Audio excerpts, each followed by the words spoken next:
హరిబాబు గారు వారికి సంబంధించినటువంటి అనుభవాలు వారు ఎందుకంటే ప్రకృతి దాంట్లోనే వారి జీవితాన్ని చాలా రోజుల నుంచి గడుపుతున్నారు.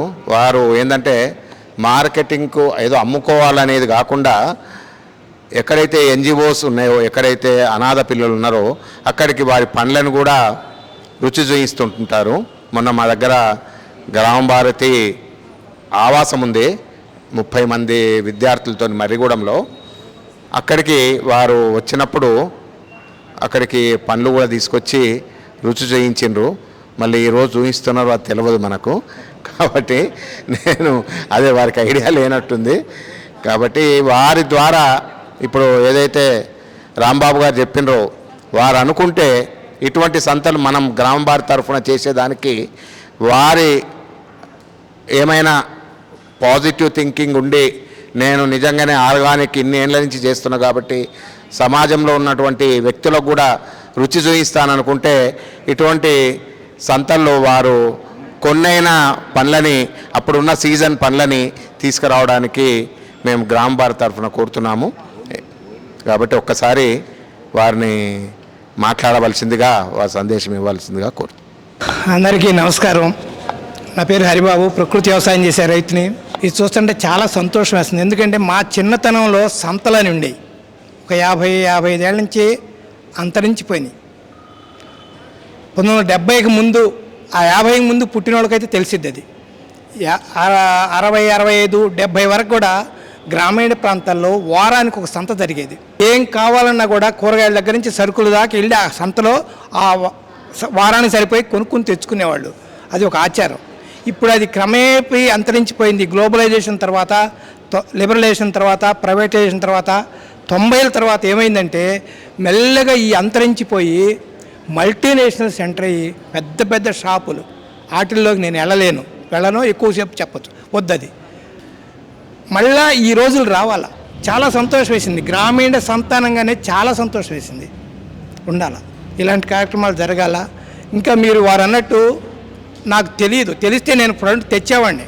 నాకు అసలు ఈ సంత ఉందని కూడా రాత్రి దాకా మా వీరు చెప్పిన దాకా, ఆర్గనైజర్ చెప్పిన దాకా రాత్రి చెప్పారనమాట. లేకపోతే నేను తోట నుంచి కొన్ని పళ్ళని తెచ్చేవాడిని. ఇప్పటికీ నా ఇంట్లో కొన్ని పళ్ళు ఉన్నాయి. ఇప్పుడు వెళ్ళిన తర్వాత ఇదిగో మరి రాంబాబు గారి బాబుని తీసుకెళ్ళి నేను పంపిస్తాను. ఇప్పుడు పంపిస్తాను. నా దగ్గర కొన్ని ఎవరికి దొరకని పళ్ళు కొన్ని ఉన్నాయి. అవి ఇక్కడ పెట్టుకోండి. ఎక్కడో మెక్సికోలో పండే పళ్ళు, ఎక్కడో లాటిన్ అమెరికన్ కంట్రీస్ బరాబా అట్లాంటి కొన్ని ఉన్నాయి. అవి సమ్ ఫ్రూట్స్ ఇస్తాను పిండి. ఇంకొక విషయం, వాళ్ళు ఫ్రూట్స్ అడిగారు, ఇస్తాను.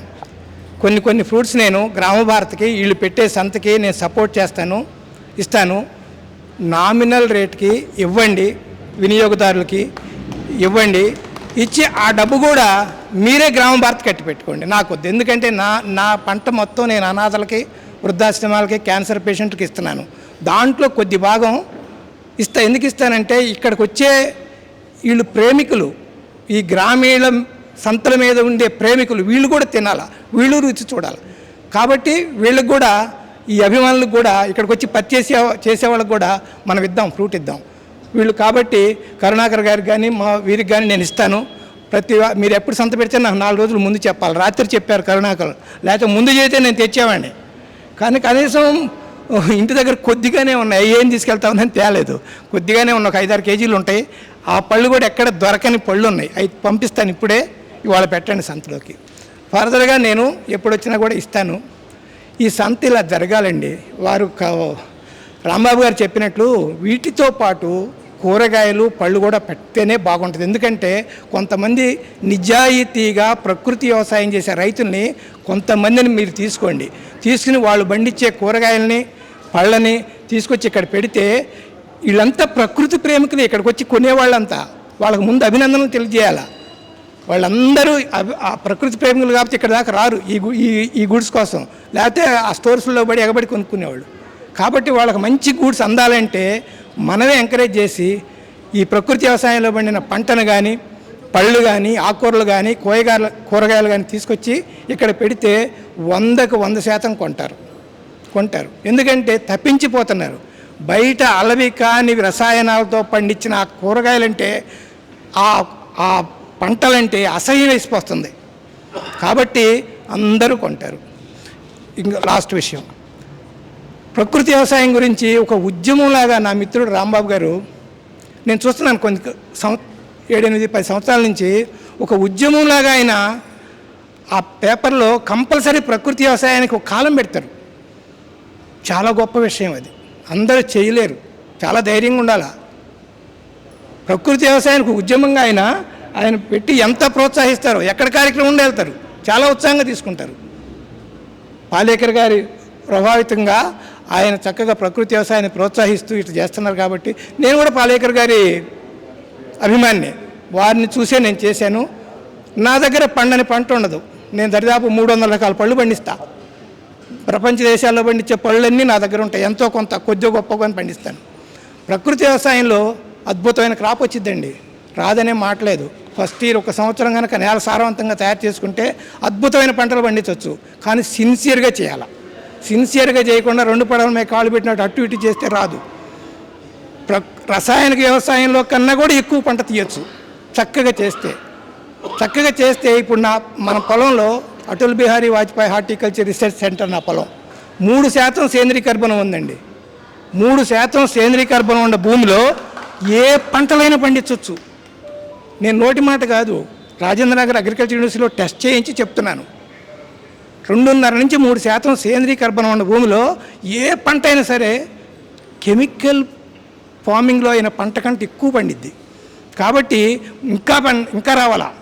రాంబాబు గారు చెప్తున్నారు 5 లక్షల మంది రైతులంట, ఇంకా రావాలా. 14 కోట్ల మంది రైతుల్లో, తెలంగాణలో 1 కోటి మంది రైతుల్లో 5 లక్షల మంది చాలరు. ఇంకా పెరిగి మంచి ఆహారం పండించాలా. రైతాంగం మంచి ఆహారం తను తినాలా, సమాజానికి కూడా మంచి ఆహారం ఇవ్వాలా. నాకు ఈ అవకాశం ఇచ్చినందుకు గ్రామ భారతి వాళ్ళకి చాలా ధన్యవాదాలు. ఇక్కడికి వచ్చి కొనుక్కునే వాళ్ళు కూడా మరీ చెప్తున్నాను, అభినందనలు తెలియజేస్తున్నా. మీరు గ్రామీణ సంతలను వదలబాకండి అమ్మ. ఎప్పుడో మా చిన్నతనంలో చూసాం ఈ అద్భుతమైన సంతలు. ఓకేనా? Thank you. హరిబాబు గారు మంచి సలహా ఇచ్చారు. తర్వాత ఈరోజు ఇక్కడికి వచ్చినటువంటి షాప్ ఓనర్స్ కానీ కస్టమర్స్ కానీ మీరు పంపించే పనుల రుచి చూపిస్తాము. ఎందుకంటే లాస్ట్ టైము మీరు మరిగూడెంకి వచ్చి ఇచ్చినటువంటి సపోటా పిల్లలు ఎన్నో రోజుల తర్వాత మేము ఈ సపోటాలు తిన్నాము అని చాలా సంతోషంగా తిన్నారు. అదే జ్ఞాపకం చేసి మేము అన్నాను. మీకు ముందే చెప్పుంటే వాస్తవంగా అక్కడికి తెచ్చినట్టే మీరు అంతకన్నా ఎక్కువ తెచ్చేవాళ్ళు. మీరు ఏమనుకోవద్దు, జస్ట్ జ్ఞాపకం చేశాను అంతే.